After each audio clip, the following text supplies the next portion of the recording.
नमस्ते। चलिए आज एक सफ़र पर चलते हैं। भारत के एक बहुत ही खास आदिवासी समुदाय की दुनिया में गरासिया जनजाति। ये वो लोग हैं जो अरावली की पहाड़ियों में बसते हैं और जिनका इतिहास और संस्कृति दोनों ही बेहद अनोखे और समृद्ध हैं। तो इस सफ़र में हम क्या-क्या जानने वाले हैं?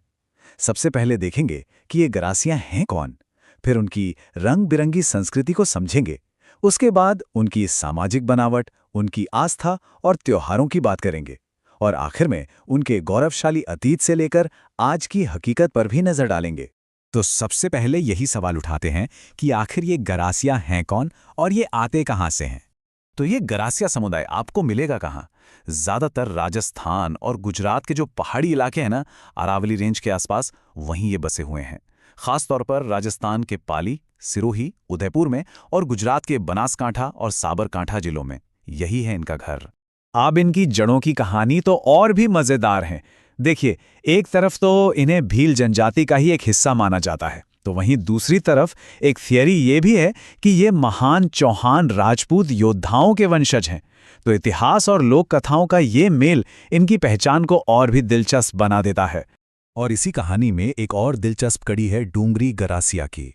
दरअसल ये भील जनजाति के ही लोग थे जो राजस्थान से निकलकर गुजरात के उत्तरी इलाकों में बस गए और वक्त के साथ साथ इनकी एक अपनी अलग पहचान बन गई। चलिए अब जरा इनकी रंग बिरंगी और जीती जागती संस्कृति की दुनिया में गोता लगाते हैं। देखते हैं कि क्या चीजें इन्हें इतना खास बनाती हैं। इनकी संस्कृति की पहली झलक तो इनके कपड़ों में ही दिख जाती है। पुरुष जहां धोती कमीज और सिर पर तौलिया पहनते हैं, वहीं महिलाएं चमकीले और गहरे रंगों के घाघरा और ओढ़नी में नजर आती हैं। उनके ये रंग बिरंगे कपड़े बिल्कुल उनकी संस्कृति की तरह ही वाइब्रेंट हैं।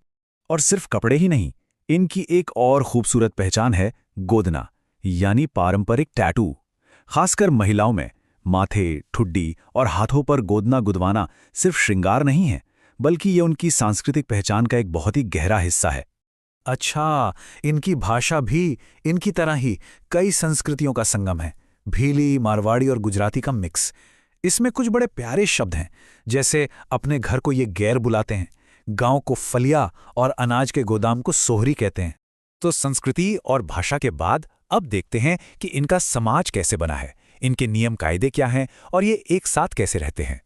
अब देखिए, भारत में ज्यादातर हम जॉइंट फैमिली की बात करते हैं ना, लेकिन गरासिया समाज में मामला थोड़ा अलग है। यहाँ एकल परिवार यानी न्यूक्लियर फैमिली का चलन है। जैसे ही बेटे की शादी होती है, वो अपना अलग घर, अपना गेर बसा लेता है। और शादी को लेकर तो इनके यहाँ गजब की फ्लेक्सिबिलिटी है। एक तो है मोर बंदिया विवाह, जो पूरे रीति रिवाजों के साथ होता है। फिर है तारना, जिसमें लड़का लड़की भागकर शादी करते हैं और लड़का फिर लड़की के परिवार को वधू मूल्य देता है। ये विविधता उनके समाज की खुली सोच को दिखाती है। तो गांव के झगड़े कौन सुलझाता है? इसके लिए होती है पंचायत, और उसके मुखिया को कहते हैं पटेल या सहलोत। पंचायत के मुखिया का फैसला ही आखिरी माना जाता है और समुदाय में उनकी बहुत इज्जत होती है।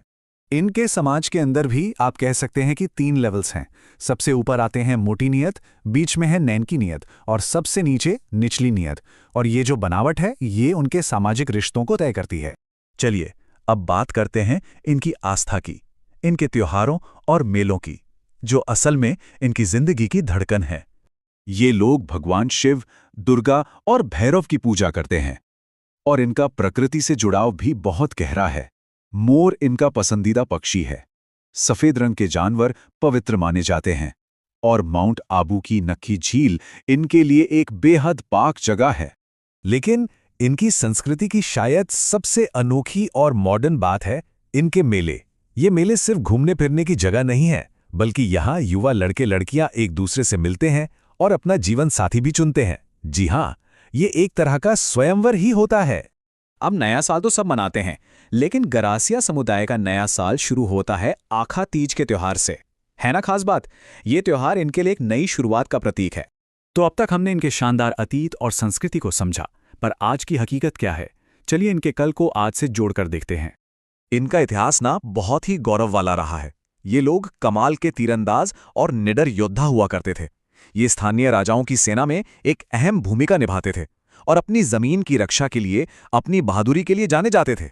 इतने गौरवशाली इतिहास के बावजूद आज ये मीणा और भीलों के बाद राजस्थान की तीसरी सबसे बड़ी जनजाति हैं और इनकी आज की लड़ाई तलवारों से नहीं बल्कि हालात से है। आज के समय में गरासिया समुदाय के सामने जो सबसे बड़ी मुश्किलें हैं वो हैं गरीबी और अच्छी शिक्षा का न मिलना। ये दो रुकावटें उनके विकास के रास्ते में खड़ी हैं और उन्हें आगे बढ़ने से रोक रही हैं। तो यहाँ एक बड़ा सवाल खड़ा होता है कि क्या गरासिया समुदाय अपने पूर्वजों के उसी जज्बे और हिम्मत से आज की मुश्किलों का सामना कर एक बेहतर भविष्य बना सकता है? कैसे एक शानदार विरासत एक रोशन कल की प्रेरणा बन सकती है?